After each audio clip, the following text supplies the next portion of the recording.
Salutations everyone, and welcome to another episode of Brainy Reviews. In this episode we'll be reviewing the game Legends of Callasia by Boomzap Entertainment, who are noted for a lot of iOS and Android games. But wait a minute, BrainBoy, didn't you review Legends of Callasia beforehand? That was a preview. Previews are meant for games that are pre-early access, pre-beta, games that are subject to a lot of changes. And I'm happy to hear that Legends of Callasia went into early access as of recent. And they've sent me a copy of the game to try it again on Steam this time around. Now, for those who are unfamiliar with Legends of Callasia, it is a turn-based strategy with civ elements. But before we get into the gameplay proper, or what's changed about it, let's take a look at the options menu. They haven't actually changed much of this. The resolution still is unchangeable unless you're out of full screen, and I keep it at full screen because my monitor that I use for this doesn't have a resolution size on this, which is still a bit of a bummer.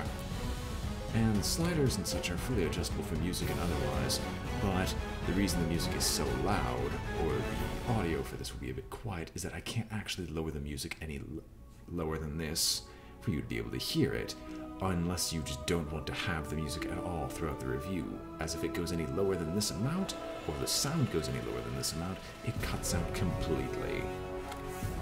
Which is a bit of an annoyance, but it's not truly detrimental to the game. Now, as of recent, they've added a new campaign mode, and I can safely say that the campaign is incredibly difficult and time-consuming. And that's entirely because the AI is given a lot of very powerful buffs, that it's basically you disassembling all these buffs and scenario objectives. Now, the only one that they have a campaign mode for is the 100 Kingdoms, as the other two are incredibly short and probably not fully fleshed out as of yet. However, the 100 Kingdoms, as they said, is a bit of a beta campaign, and they'll attempt to add more later. Like, they have about, half the size of 100 Kingdoms for the Feyborn, and then a quarter for the Revenant, which is unfortunate, as my favorite faction is the Revenant, after all, as I do like playing Necromancers, as you can see. They've also even added a save and load feature, and when we go to an actual gameplay video, we'll be loading up one of the skirmishes that I've played. Now, nothing's really changed about the way you set up factions, except that they've put up a bit of a unlockable wall for some of these heroes that you have access to. Now, the game is free to play, but you don't have access to all the heroes if you do the free-to-play playthrough. As such, you will have to make do with what you will. However, since I went fully into the game by default, i.e. having the early access bundle, I do not know what is only available in the free-to-play access, and I will probably post in the comments below if I could ever figure that out. Now, for those who are wondering what Legends of Callasia is, it also has Heroes of Might and Magic elements.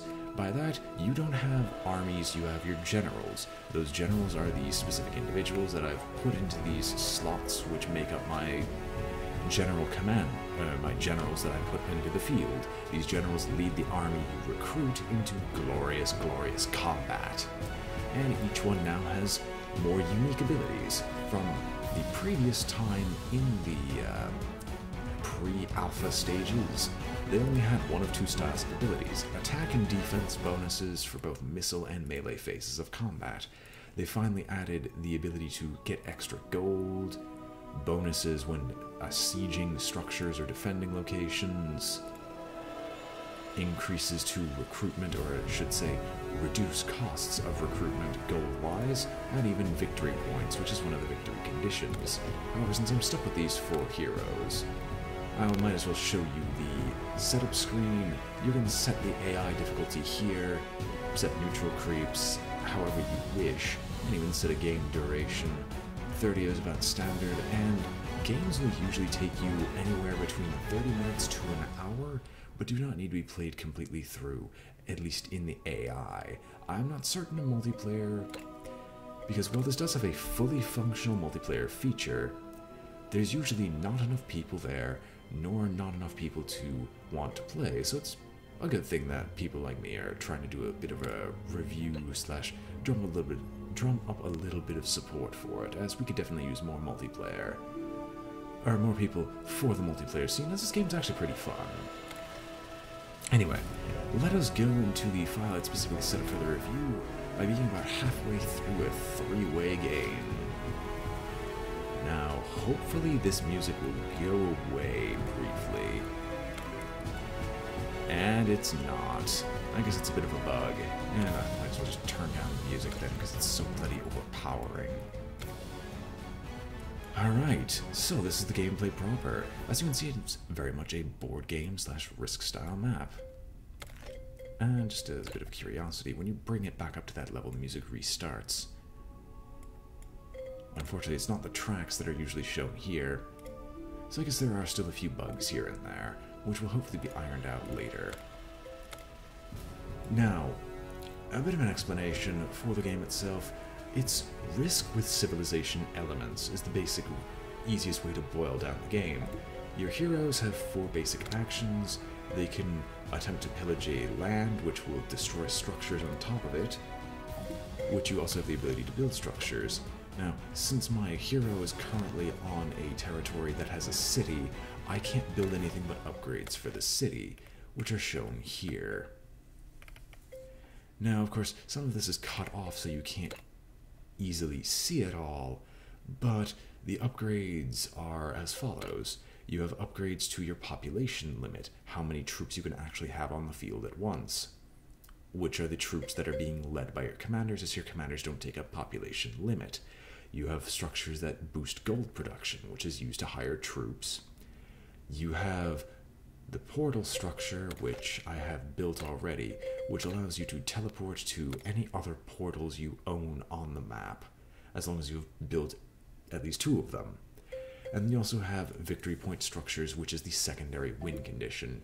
Now, I'm having these 2 heroes here spend their time conquering this territory, because one of my opposing factions of the Feyborn are making their way into this region after I've just destroyed 2 armies of the human faction. So I'm trying to capture this area in order to build up enough of a force to hold off the Feyborn afterwards. Now, turns are resolved simultaneously, so it's best to queue up as many actions as possible, and then get ready for whatever the AI has planned, as the AI is actually decently intelligent on certain maps. Maps like 2 one-on-ones, the AI sometimes has a brain fart.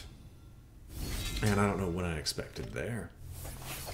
I might just end up losing all these forces because I didn't bother moving. And they had set up an army beforehand. And as you can see, they are destroying me. Combat is definitely automatic, with a missile phase and melee phase. Missile phase happen, and since everything about Legends of Callasia is simultaneous. Combat is also simultaneous. Even if something dies, it will still get an attack off as long as it's an attack of the appropriate type when it dies. For example, if something dies in the missile phase, if it's a missile unit, it will still fire off its missile at your opponent. Whereas, if it's a melee unit that dies in the missile phase, it does not get an attack. However, if it's a melee unit that kills a missile unit in the melee phase, the missile unit does not get an attack next combat, because it's dead.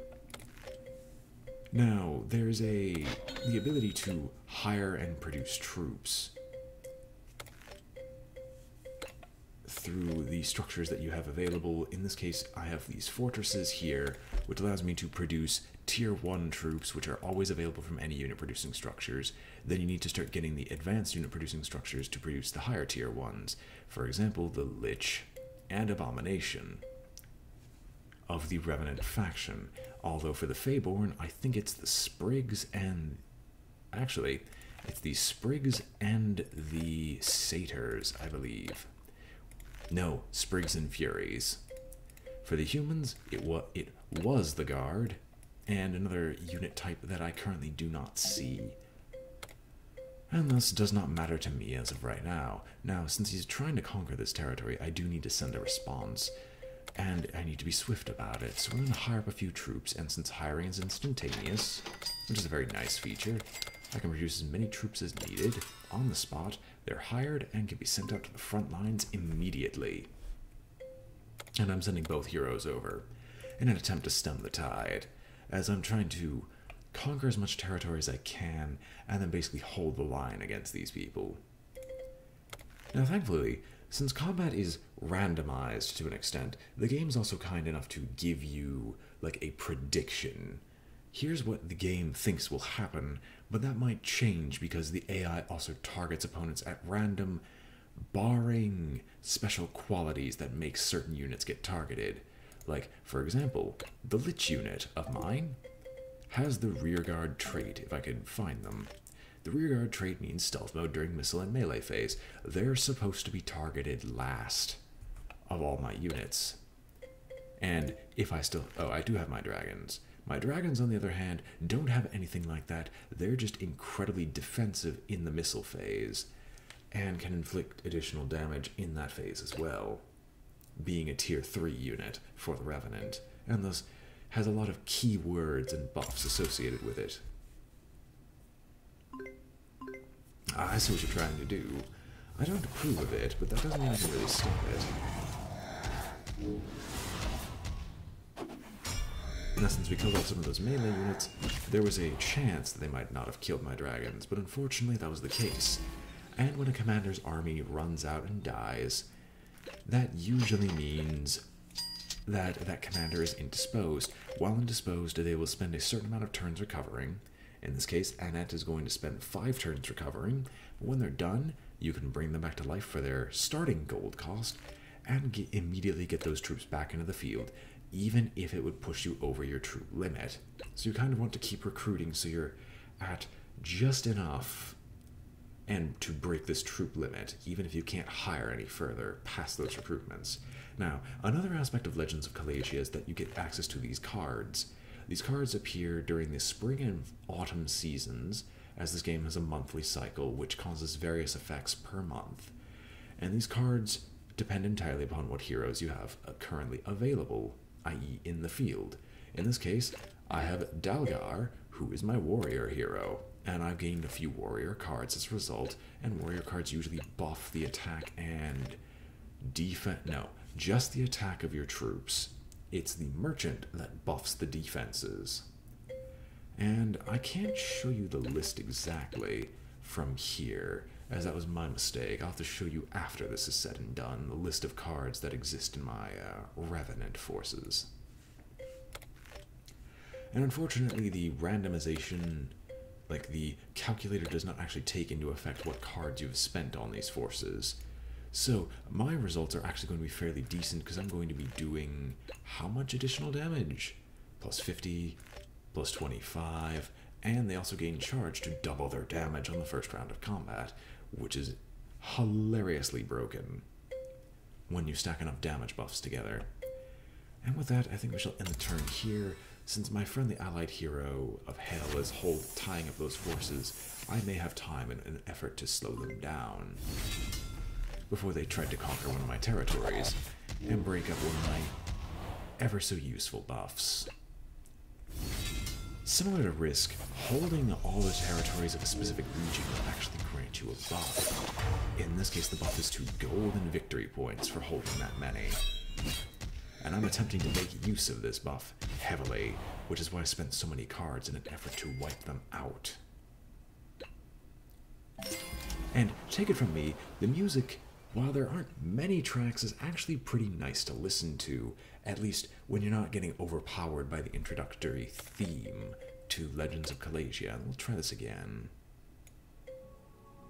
Nope, it's only giving me this one. That's actually really disappointing. I like the other track more than the starting theme, or at least the track that plays during this. Now, since unfortunately Hell has died as well, it'll take 3 turns for her to come back, but that's still faster than Annette, who's going to take 5 out of my 40 turns to return. And as such, you really don't want heroes to die if you can avoid it. Although, because of his foolishness to try to assault me directly, without checking my cards first, which there is no way to check for cards, that's just me saying, I had completely planned that out. To ensure his destruction, I managed to destroy him, and he has no heroes on the field, meaning I basically have free reign of his territory, should I wish. Instead, however, I'm going to have to spend my time heading back over in an attempt to conquer this land here. Of course, naturally, they're going to be doing the same. And we're going to sabotage that building to damage an improvement from 1 level. All improvements that you build come in 3 levels. The max level, of course, being incredibly expensive and a very high investiture, but being very useful, like max level fortresses. Like this can produce the highest tier of troops away from your city, whereas max level hamlets boost gold production by a ton, this being a max level hamlet up here, and also boost troop production by a ton. And by troop production, I mean more specifically population limit. And so the game is heavily based on, like, there's enough civilization elements of don't overextend yourself, try to remain under your population limit as long as it's reasonable, manage your resources, and make your turns as efficient as possible so that you have your best possible chance of winning. Anyway, that's about it for combat. Am I missing anything here? Not really. Aside from all the combat and portal systems and combat tricks in the forms of these cards, there's really not much else to talk about. Occasionally the AI has like moments of idiocy on certain maps, like that 2v2 map I was showing you. The AI really can't handle that well, and while the maps look sparse on the map selection screen, they're actually not. They're just behind the campaign mode, which is incredibly difficult, and basically stopped me for about an hour and a half on the second mission of the humans. And so I'd probably recommend that they dial back the campaign's difficulty a little bit, so it doesn't take forever to complete and unlock more heroes, and otherwise for those who have purchased the game, because that just seems a little bit unnecessary for a double locking mechanism. Anyway, before I forget, you can also attempt to form an alliance with your enemies.